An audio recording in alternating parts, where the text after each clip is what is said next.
This is CGTN, China Global Television Network.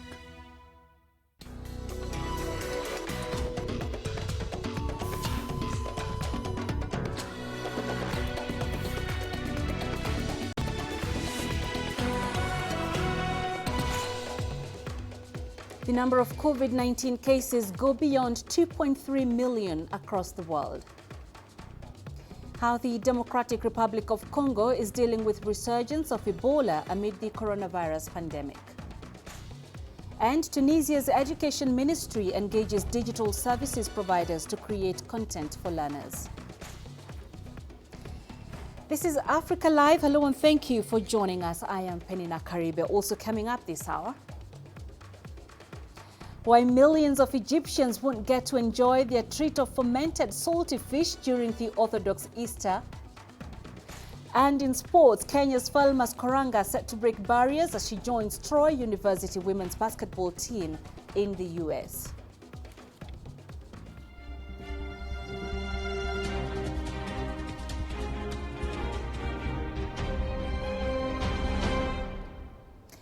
Let's start with the latest COVID-19 figures. The number of confirmed cases worldwide has passed 2.3 million.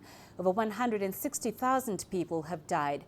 The US has seen a surge of over 28,000 new cases over the past 24 hours. Total cases there top 735,000.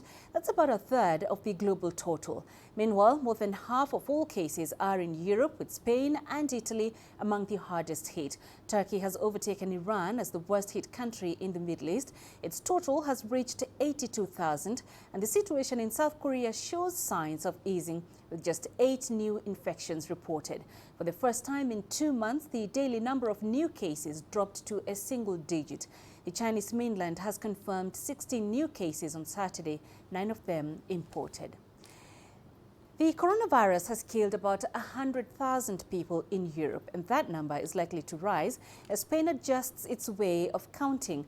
Elsewhere in Europe, Germany is concerned with the economic fallout from the pandemic. CGTN's Rahul Patak reports. A week that began with an easing of lockdown restrictions in Spain ended with confusion as the national government announced it would change the way the number of fatalities were counted. From now on, people who die from the virus in care homes or in their own homes will be included in the official figures, but only if they previously tested positive for the virus. It's resulted in the health ministry having to revise its statistics. Well, on Saturday, Spain announced that the official national death toll had gone past the 20,000 mark, but there's still a huge disconnect between local and central government over the best way of counting the figures. Here in Madrid, the state authorities say that according to their criteria, the death toll in this region could be 3,000 more than the official government numbers. Over in Germany, Economy Minister Peter Altmaier warned that his country faced a huge crisis once the coronavirus pandemic is overcome. The German economy is in a situation that is more serious than anything we've experienced in the post-war period. It will probably be more severe than what we've seen during both the banking and stock market crises. In France, almost half of the 2,300 crew on board the country's flagship aircraft carrier, the Charles de Gaulle, have now tested positive for COVID-19. It docked at its base in Toulon earlier this week and has now undergone a comprehensive disinfection process. An investigation is underway to retrace the paths of the personnel so the health ministry can fully understand how it happened. As the lockdown continues in Italy, Sicily, one of the country's poorest regions, has suffered the most. In one of the island's biggest cities, Catania, the charity Caritas serves hot food and distributes milk to the most vulnerable members of the community. Prime Minister Giuseppe Conte has promised the state would help with a fund worth more than $4.5 billion for mayors, plus an additional $430 million in food coupons for those who cannot afford to eat. Rahul Pathak, CGTN, Madrid. A number of US states are making plans to ease restrictions, despite the advice of health officials in the Trump administration. It comes as the number of confirmed cases in America jumped nearly 20,000 in one day, and the death toll inches closer to 38,000. CGTN's Gerald Tan reports. It's the very example of not being socially distant. USA! USA!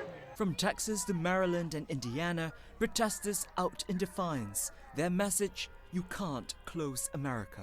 The cure can't be worse than the disease, or the patient is definitely dead, if that's the case.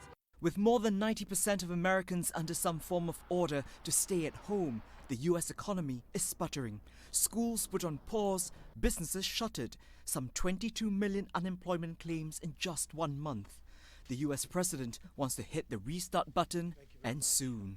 A number of states, led by both Democrat and Republican governors, have announced concrete steps to begin a safe, gradual, and phased opening. Texas and Vermont will allow certain businesses to open on Monday while still requiring appropriate social distancing precautions. Trump has a three-phased plan to reopen the economy as soon as May 1st. Many state governors want more time, running into a collision course with the White House. New York, the hardest hit state, is at the center of this feud, the Democratic governor now appealing for national unity. It is as tumultuous a time as we have ever seen. But in the midst of this, there is no time for politics. That message pointed at President Trump, who on Friday tweeted declarations to liberate states, tested support for these rallies that are openly violating state orders. Easing restrictions hinges on testing. The more people are tested and test negative for the coronavirus, the more sure the public can be that it's safe to resume daily activity. The White House says the country is on track, but some leading scientists say testing needs to happen as much as 3 times faster. Gerald Tan, CGTN, Washington. An African diplomat in China has played down allegations foreigners are being mistreated in the southern city of Guangzhou over virus fears. The Djibouti ambassador told our French-language channel that African people in China understand the need for strict control measures. À l'heure où je vous parle, il n'y a absolument aucun problème. As we speak, no African citizens in Guangzhou or any other places in China are complaining about the epidemic measures. As an African ambassador, I would like to solemnly inform you of the importance China attaches to China-Africa relations. China has always cherished the strategic and cooperative partnership between our two sides and the relationship between people from China and Africa, and has been protecting, helping and supporting African citizens living in China. Entre l'Afrique et la Chine et entre les Africains et les Chinois. Across Africa, more than 21,000 cases of COVID-19 have been reported. The number of recoveries has risen to nearly 5,000. Egypt has confirmed 188 new cases of coronavirus. This brings the total number of COVID-19 cases in the country to more than 3,000. 19 new deaths have also been reported, raising the total number of deaths to 224. Since March, Egypt has imposed a night curfew to contain the spread of the virus, and starting Monday, the government will hold public transportation. Meanwhile, the Moroccan government is set to extend its national lockdown to May 20th to contain the spread of coronavirus. The decision comes as the number of COVID-19 infections heads towards the 3,000 mark. More than 300 recoveries have also been reported in the North African nation. Across the continent, many governments are ordering the mandatory use of face masks. All right, to discuss this further, we're joined live by CGTN's Adel Mahroui, who is in Cairo, Egypt. Adel, the number of deaths from COVID-19 in Egypt have been steadily rising. What more can you tell us about this?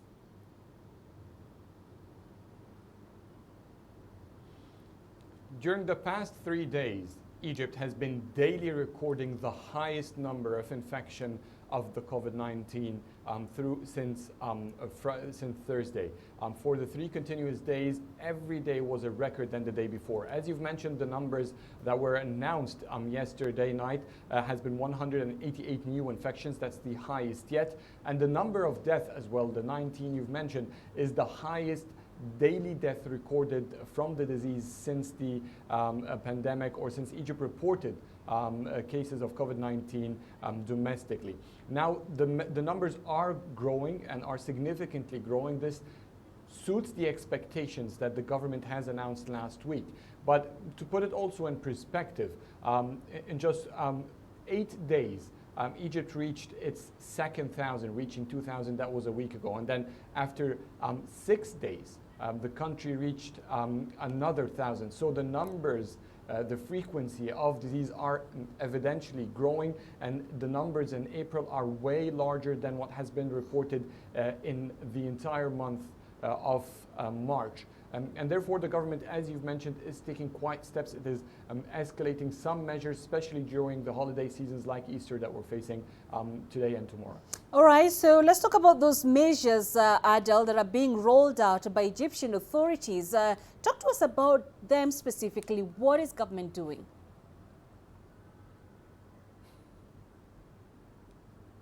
So basically the government, Monday is Easter in Egypt, and it is a national holiday. Sunday is also a Christian holiday, and there's been a long weekend from Thursday until Tuesday. And basically the government, to avoid clustering of people and people taking the street, has banned the passaging of pedestrians on certain roads next to the Nile by the Corniche. It has also stopped the entire system of public transportation on Monday, Easter Day, but it will resume afterwards. The night curfew remains as is every day from 8 o'clock in the evening until 6 a.m. in the morning. No movement whatsoever is allowed, with exceptions, of course, to security, healthcare providers, and media personnel as well.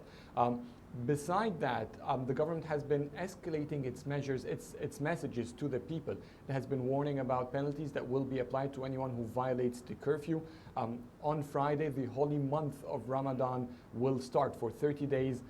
Has been custom in Egypt and the Muslim world for families to gather and exchange invitations for dinner or breaking the fasting every day. And such gathering the government wants to avoid, but it has not yet announced the additional measures that will be taken through the holy month. All right, Adel, thank you for that. Adel Mahri live in Cairo. To Tanzania now, and the Regional Commissioner of Dar es Salaam, Paul Makonda, has announced new coronavirus measures. These include the mandatory wearing of face masks, and all restaurants in the capital are now required to only offer takeaway services. Makonda made the remarks as Tanzania's Drug Control and Enforcement Authority handed over 170,000 liters of seized ethanol that is earmarked for the manufacture of hand sanitizers. The Regional Commissioner also asked residents of the city to get creative so as to ensure they wear a mask. Everyone boarding a bus and anyone visiting a place for any purchases must be wearing a face mask. Buy one. Use a handkerchief. Cut one out of a piece of cloth. Use rubber bands. You must wear one. Elsewhere, the government of Guinea also says wearing a mask in public is now compulsory. The move aims to stem the spread of the coronavirus. The capital, Conakry, remains the epicenter of the pandemic in the country. Police are now conducting checks at major crossroads and imposing fines on those who are not taking precautions. Prime Minister Ibrahima Kassori Fofana has formed a committee responsible for monitoring the government's COVID-19 strategy. Guinea has over 500 confirmed coronavirus cases and more than 60 recoveries. If you protect yourself, you're not going to get the virus. If you don't protect yourself, you're going to get it. If you're not used to wearing it, it is difficult, because for others when they wear it, breathing is a bit difficult. But you will still have to force yourself, because it's still difficult. Well, I'm planning on wearing it anyway, because it will protect me from the virus. And since we don't have much money, we'll just have to make do with this, the fabric. We'll wash them, then we'll wear them again. Nigeria, meanwhile, has begun a mass COVID-19 voluntary testing exercise in the cities of Abuja and Lagos. The tests aim to help authorities tackle the rising number of cases and contain the spread of the virus. The country has confirmed 493 cases of infection. CGTN's Kelechi Emekalam reports. On the outskirts of the Nigerian capital, Abuja, thousands of residents troop out for COVID-19 testing. It's the first time officials are taking tests to rural communities, a part of government's effort to curb the spread of the virus. Abuja has the second highest number of confirmed cases in the country after Lagos. public health workers are focusing on suburbs and rural communities. We analyze the data.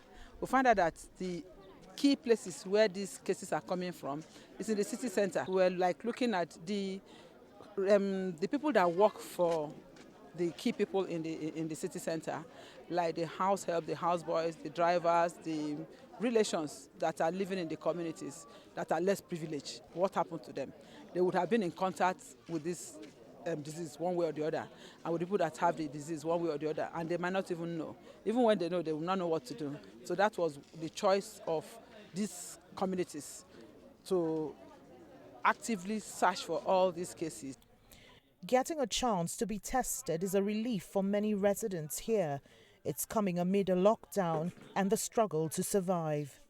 I'm happy. I'm happy to do the test, but there's hunger. I'm appealing to the government to come to our aid by providing the palliatives so that people will be able to survive the lockdown. Money because money go buy something.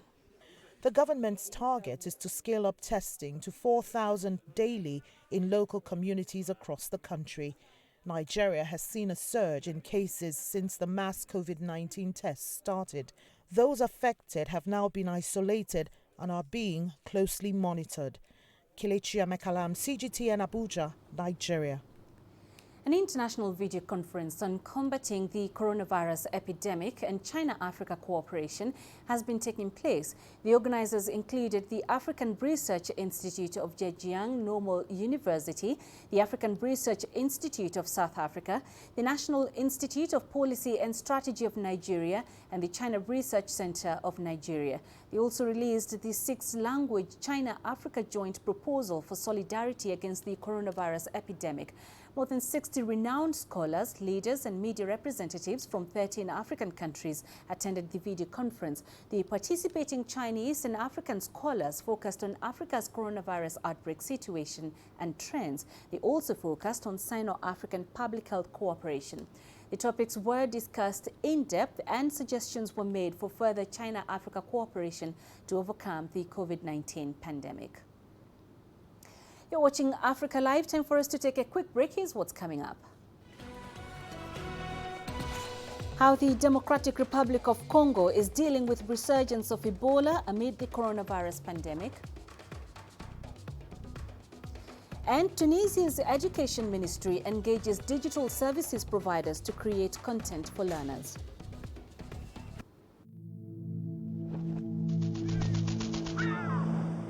How will your world change today?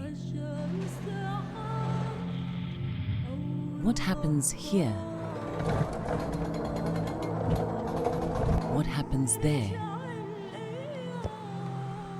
Or what you make happen for yourself? If it matters to you, it matters to us too. Your stories are the stories that need to be told. Africa Live. Find your voice.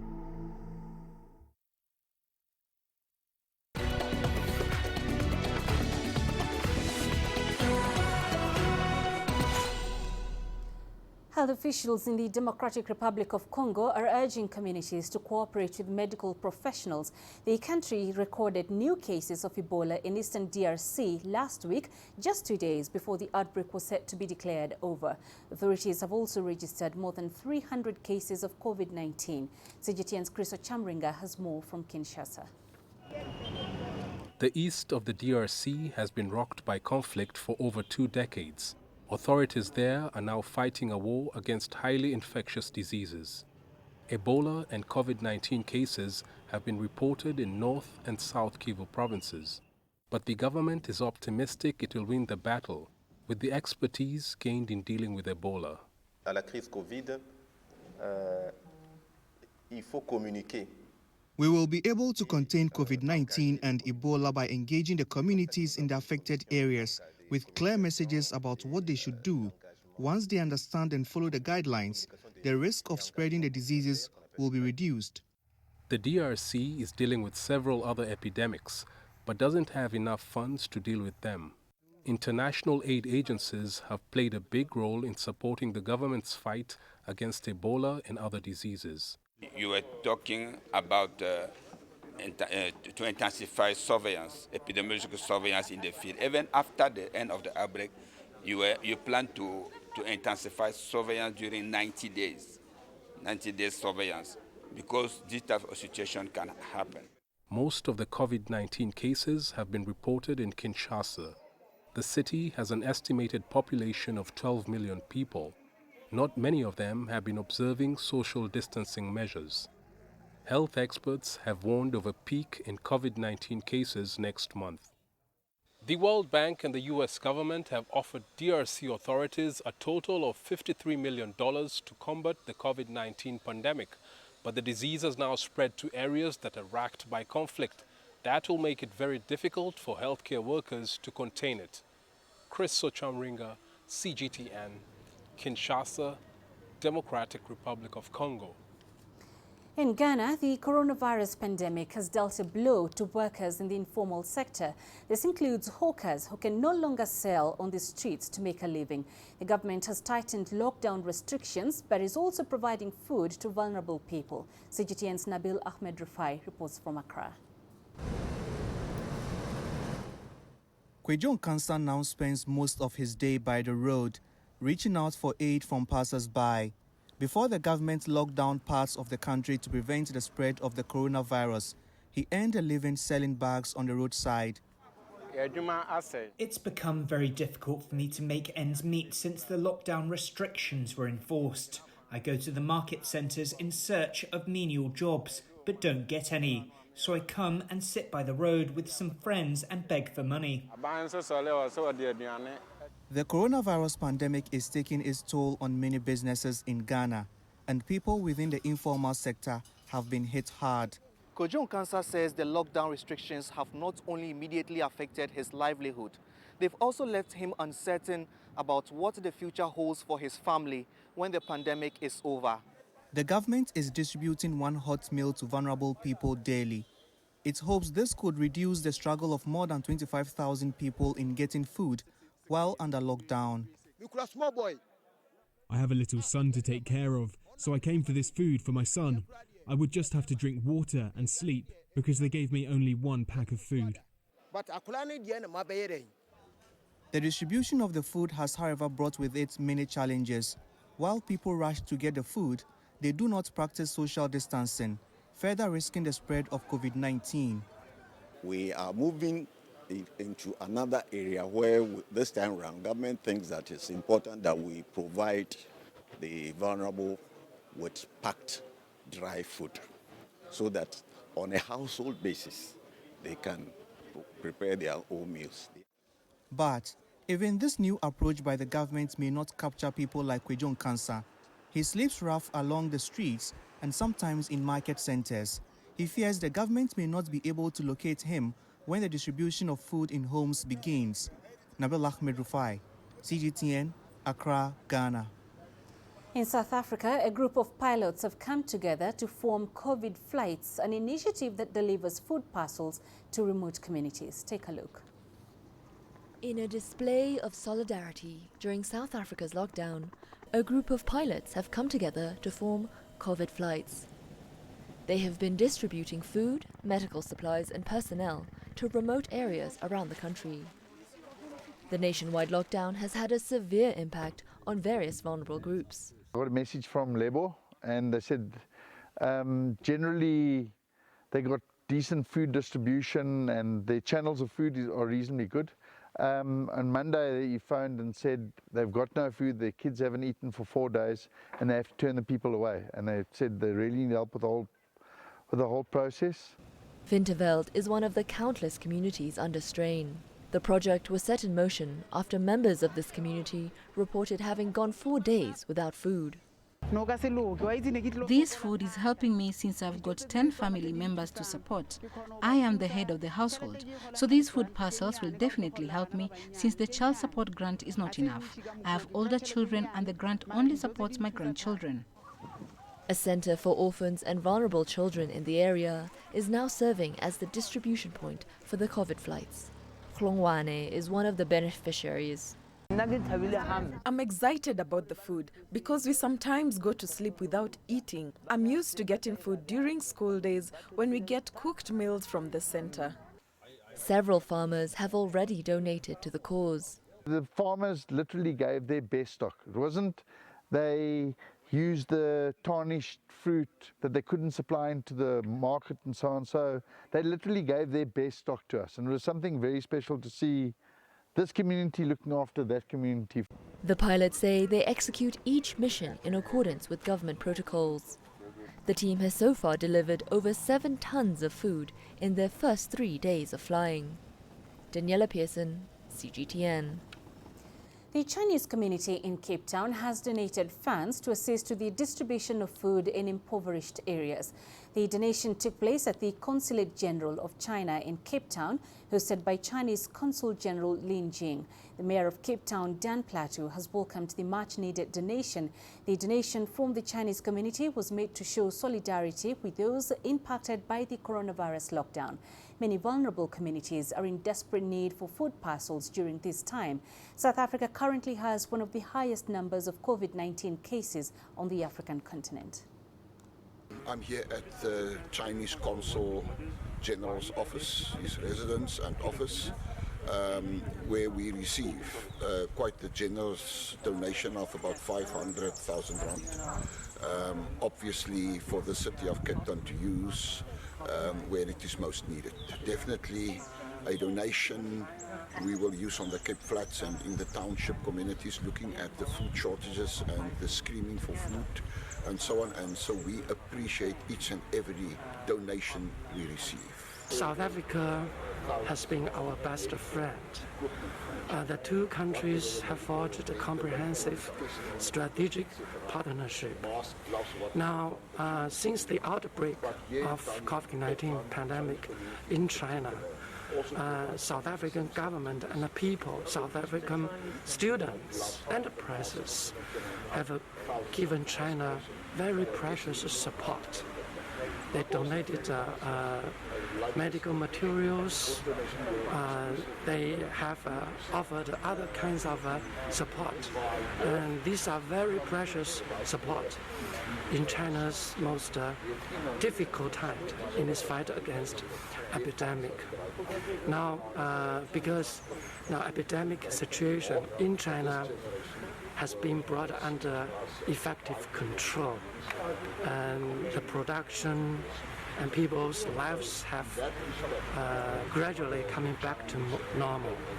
And the pharmaceutical factories and the factories back in China which are producing medical materials, medical equipments, they are speeding up,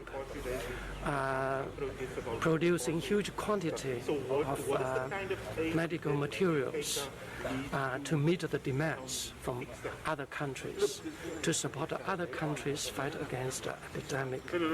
So I think this is time for China to give our love, to give our support to South Africa's fight against the pandemic. Tunisia's Education Ministry has launched an online learning platform amid an extended coronavirus lockdown.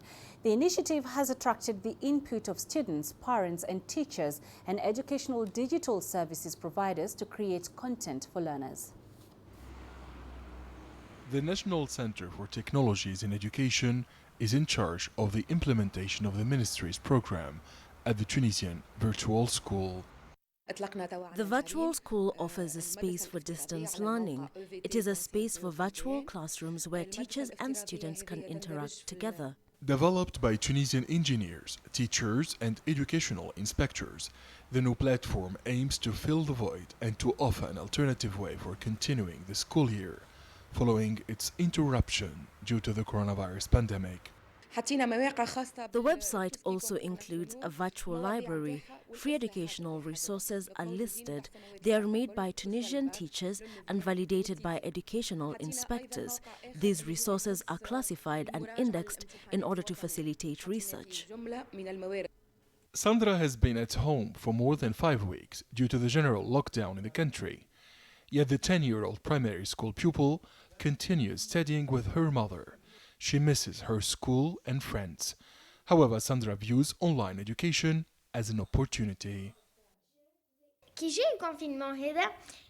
I think that for some subjects, it's even better to study at home than in class. I can rewind videos and watch the same course many times online, while the teacher does not always repeat in class. We must adapt until the end of the pandemic. Experts at the National Center for Technologies in Education assert that the Tunisian virtual school is a step forward in the development of online education. This discipline was neglected in the past as it lacked the necessary resources before the coronavirus crisis. Authorities now say that boosting online education is a national priority. Adnan Shawishi, CGTN, Tunis. Coming up in business news. Why millions of Egyptians won't get to enjoy their special treat of fermented salty fish during the Orthodox Easter.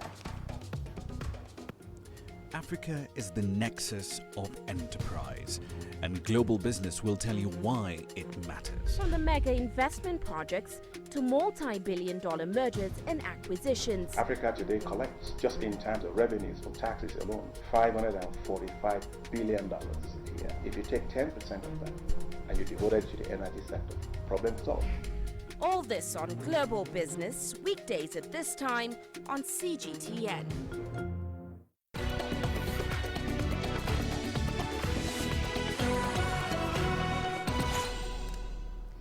Egypt has marked a subdued Orthodox Easter. During this time, millions traditionally feast on fasik, a delicacy of fermented salty fish. But this year, fasik sales are down amid an ongoing coronavirus lockdown. Here's Adel Mahroui with more. Shem Nissim is the Arabic phrase Egyptians use for Easter. It literally translates to smelling a breath of air. Every year, millions prepare their picnic gear to enjoy eating fasik in parks. In Easter, fasik is the #1 seller. Most people eat it only on that celebration. Herring comes next.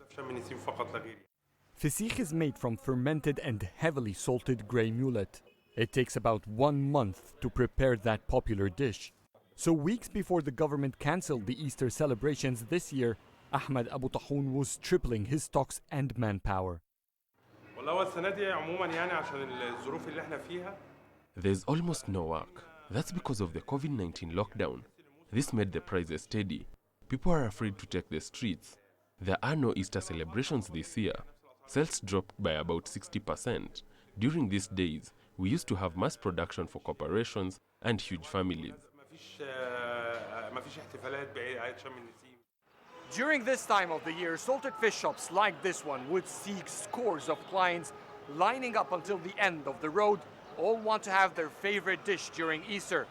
Unfortunately, COVID-19 has forced the operation to only home deliveries and takeouts. If it weren't for the other salted fish products Abu Tahoun produces, COVID-19 might have forced him to completely shut down. With the holy month of Ramadan just 4 days following Easter, fasik received a double hit this season. Most Egyptians won't afford to buy the Ramadan food stock and this $10 a kilo Easter treat. Adel Mahroui, CGTN, Cairo. Tunisia is allocating $850 million to counter the economic and social impact of the coronavirus crisis.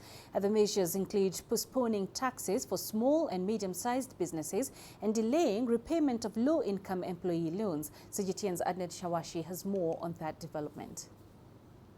Analysts assert that the coronavirus crisis has had a devastating effect on the North African country's fragile economy. Many businesses were ruined, while thousands of companies are at risk of going bust. The state is intervening with a considerable package because the coronavirus pandemic has caused an unprecedented crisis and a lack of liquidity. The economic activity is stagnant and the resources are unavailable. The head of the Union of Maghreb Banks stressed that around $425 million will be allocated in loans and aid to help about 90% of the small and medium-sized enterprises affected by the crisis. The approach of guaranteeing loans for SMEs and individuals is a solution because banks lack the necessary resources. There are no deposits and credit repayment is postponed. That's why the Central Bank of Tunisia is refinancing banks to resume their financial activity with support loans. The Finance Commission at the House of the People's Representatives has held a hearing session of the Central Bank Governor. MPs noted that the new funds allocated by the authorities are necessary in order to maintain viable economic activity and jobs. SMEs are the pillar of the Tunisian economic fabric. Companies operating in tourism, industry, service and agriculture are devastated. The Parliament will approve additional aid if the resources are available in the complementary state budget.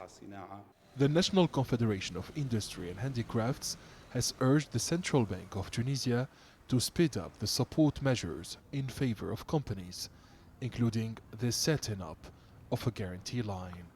The Tunisian Employers Organization has requested the postponement of the payment of the Social Security contribution for the first quarter of 2020. Authorities assert that businesses will be assisted so that they can remain operational during and after the coronavirus pandemic. Adnan Shawishi, CGTN, Tunis. The COVID-19 outbreak has dealt a heavy blow to economies across the world. CGTN's Deji Badmas explores how small business owners in Nigeria are coping and adapting to the impact of this pandemic. He runs a small architectural firm in Lagos, but for close to 2 months now, Anthony Unauro has shut down his firm and sent his workers home because of the COVID-19 pandemic. He now works from home, but says most of his jobs... There are only barely 2 or 3 of my staff that can work from home, who are the architects and the engineers that can do their work on the computers and report back to me online. The rest, there's nothing they can do. They are home and they're on salaries. I need to pay those salaries no matter what, because if I refuse to pay those salaries, they'll become redundant. Like most sectors, real estate development is taking a direct hit in Nigeria due to the coronavirus pandemic. With the lockdown, virtually every building construction project in the country has been halted, putting serious pressure on real estate developers. And nowhere is as much affected in the country as Lagos, which was previously in the middle of a real estate boom. Dollar rate has gone to between 410, 420. Everything has increased. Iron cost, which is the major ingredient in the construction, is so expensive now. Cement is going to go higher. So all these prices are just going to skyrocket. And once these things start going up, everything goes up. So in the real sense, I know it's going to be serious trouble for us in the building industry. And most of us have taken loans to build most of these estates you see around. Experts say the construction industry will suffer job losses when the economy restarts. Anthony is still keeping his workers and paying their salaries, but he says he might not be able to hold out for much longer if the economy does not restart soon. For the month of April, I'm sure some people can be able to manage. But when it goes beyond this April, then it becomes a problem. We might be in this for more than a month, and it might stretch to 2 months before most of the small businesses can be able to come back to their full capacity. It's been a very big setback to all of us, small business owners, because most of our contracts are private contracts. At the moment, everything is at a pause in an industry that is one of the biggest employers of labor in recent years in Nigeria. The country's leadership is under enormous pressure to restart the economy. But when that happens, the entire real estate industry might be waking up to a different reality as a result of COVID-19. Deji Badmos, CGTN, Lagos, Nigeria. A South African aerospace company has availed its resources to produce medical supplies as the country's coronavirus cases keep rising.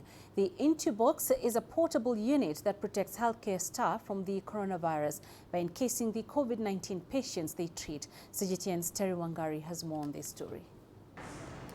Responding to a call by President Cyril Ramaphosa to assist frontline workers treating patients, Paramount Group and a team of emergency doctors have designed an innovative Intubox. Intubox is a lightweight and transparent protective equipment that covers the head and chest of patients. The box helps with limiting contact with patients during various coronavirus treatment procedures. The unit is designed as a means of actually isolating the patient. So the patient essentially would slide into the unit, or the unit would be placed over the patient in their bed, and the patient would then be closed in the unit. And that would essentially prevent the droplets from actually falling onto healthcare workers or the healthcare workers being exposed to it. The Intubox can also be used for patients infected with Ebola or drug-resistant tuberculosis. It's also redeployable, so we can collapse the unit and move it quite easily around the hospitals or from one medical facility to another medical facility. The company plans to produce thousands of boxes and distribute to hospitals mandated to treat COVID-19 patients. So we've now got orders way in excess of the thousands, and they're being deployed both here in Gauteng as well as in KwaZulu-Natal. We're ramping up production, but at the moment we're producing roughly 50 to 70 units per shift, with 2 shifts operating a day, and that'll enable us to provide the immediate requirements. Africa's most industrialized nation still has the most confirmed coronavirus cases on the continent, which has registered a total of over 2,000 so far. The rate of new infections has slowed significantly since Ramaphosa ordered a nationwide lockdown on March 27th and extended it to the end of April. But with innovations such as Intubox, the spread of COVID-19 may reduce even further and eventually come to a halt. Terry Wangari, CGTN. You're watching Africa Live. Still ahead. A prominent Nigerian filmmaker shares his ideas of combating the coronavirus pandemic through art. The greatest journeys, the greatest sights, the greatest adventures. Here in Panata, this weir allows the locals to walk on water. We're far more than just TV news. We're your passport to the wonders of Africa. To bring you stories of struggle, survival and hope.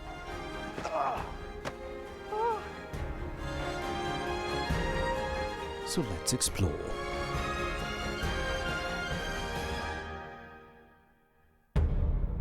CGTN.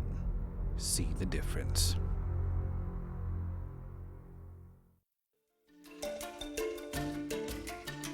Africa Live. Find your voice.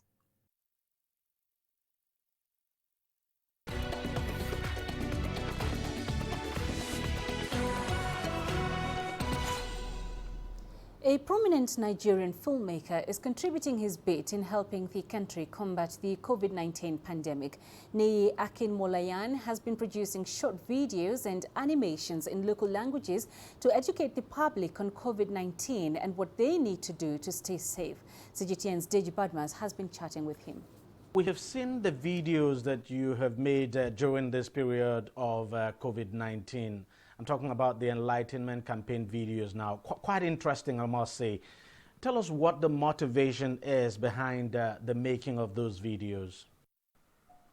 Well, I mean, so we've made 2 videos. The first one was basically targeted at everyone, particularly adults, to help them understand how deadly the virus was, because I felt that we weren't testing enough in Nigeria, so we weren't recording enough cases. And when the numbers are not that big, people really don't see the seriousness of it. But if you were doing your research, you would know that, things are pretty, bad in the UK and in the US, and things could get really bad there. So it was very smart for, us to start thinking about ways to really make people be extra cautious about it. So we did that one, and most recently, precisely I think 3-4 days ago, we put out a special animation again for kids, children, so that it's easier for parents to help explain to them what's happening with the virus. So the motivation was ensuring that people get the right information and then ensuring that children are also not left out.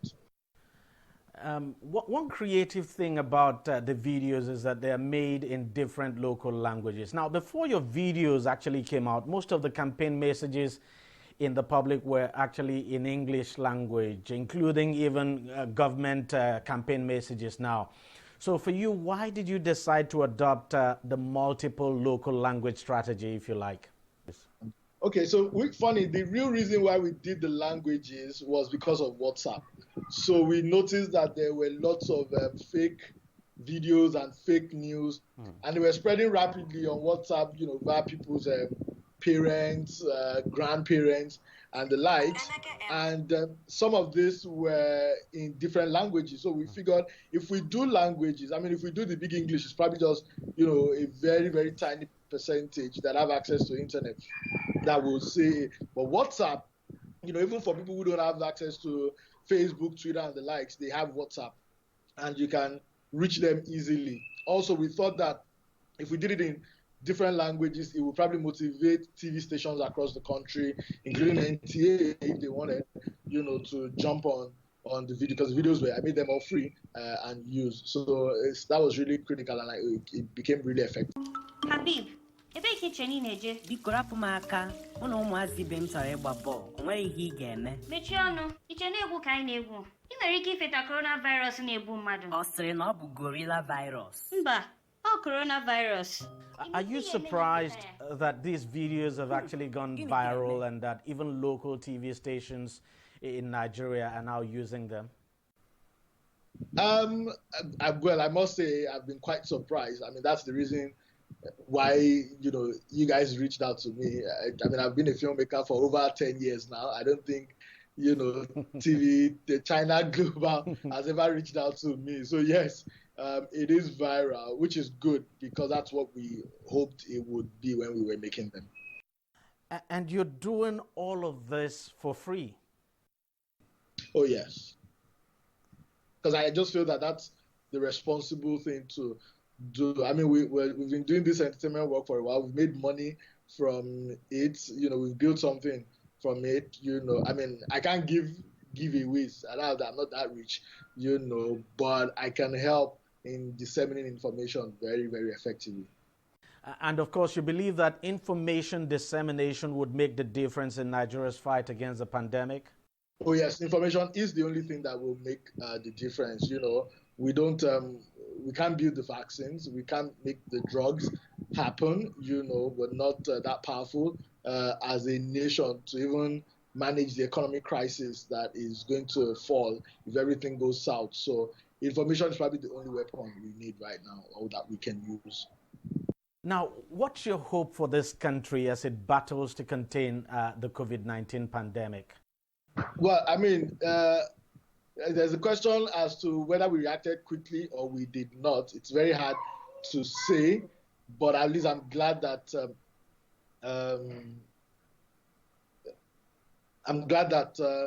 we reacted at all.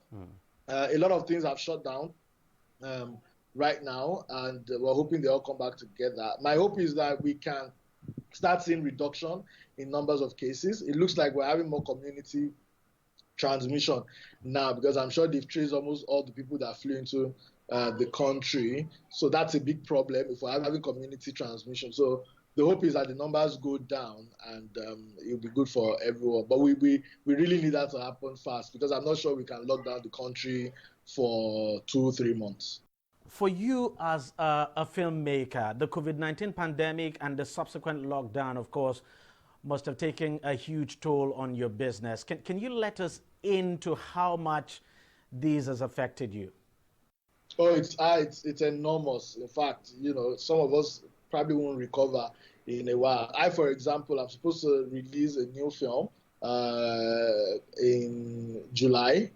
But what this means is that because every other person's film that is meant to be in April will now move forward, it means it would affect my film. I was also supposed to start shooting a new one in May. That's almost impossible now. So that's really problematic. Also, even if things were lightened up now, I'm not sure filmmakers will be allowed to film, because that's putting plenty people in one spot at the same time. So, it's really, we don't even know, how much effect it's going to have, but we're really hoping it doesn't hit that much, especially for an industry that doesn't get free government bailouts. It's going to be crazy. And ahead in sports.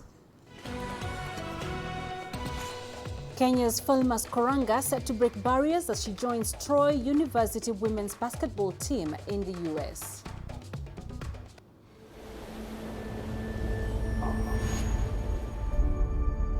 How would you create your legend?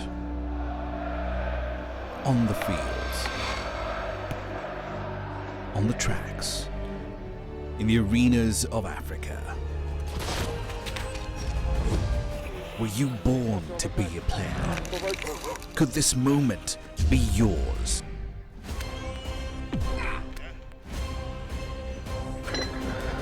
Sports Scene.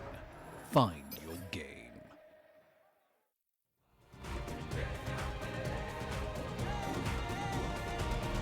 Africa Live. Find your voice.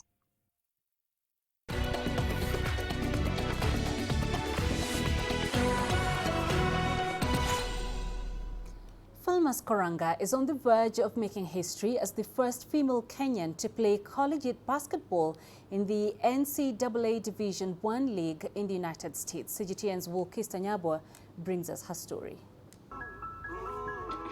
Falmas Koranga was motivated to go for it by compatriot and Hollywood actress Lupita Nyong'o when she famously declared all dreams are valid after receiving an Oscar in 2014. Koranga, who hails from the expansive Kenyan Rift Valley, has been pursuing her dream of playing in the NCAA circuit since she joined high school. It's a great honor. It's something to be proud of, and I believe that my career as a Trojan is going to be a successful one. So I really do not regret the decision that I made to commit to Troy University. Koranga's journey to the elite level of the college basketball in the United States has been a year in the making, and despite having offers from some of the top schools, she proudly signed with Troy University's Trojan women basketball team. Committing to Troy is something that I didn't expect I was going to do because I had other options that were also good programs, but the coaching staff of Troy gave me an atmosphere that most international students lack in most programs, which is a family-oriented program. The coronavirus pandemic has delayed her top collegiate league basketball debut, as she also struggles with the challenge of being away from her family during the lockdown. Well, it's really challenging because I cannot go home due to the closures of airports and borders. It's not easy, it's tough. So to deal with that, I just make phone calls back home and talk to my family. And I make sure that I keep them for an hour or longer so that I escape the feeling of being lonely. Despite the setback, Koranga has found creative ways to keep fit while still maintaining the social distance rules like millions of other athletes across the globe. To maintain my fitness, the fact that I cannot go to the gym or interact with other people is also really challenging because it's not easy to work out alone or like work out without equipment. But I usually just jog 5 times a week every evening, and I also maintain my core, and I also do some free bodyweight workouts which focus more on my lower body and upper body workout. The Kenyan forward last represented her country at the 2019 FIBA Afrobasket qualifiers, where Kenya lost the final to Egypt. Koranga now hopes her ambition of playing in the top-tier Women NBA League in America will be realized, and her journey will help Kenyan female basketballers gain international recognition. Wilkis Anyabwa, CGTN. We cross over to West Africa, where former Cameroon striker Samuel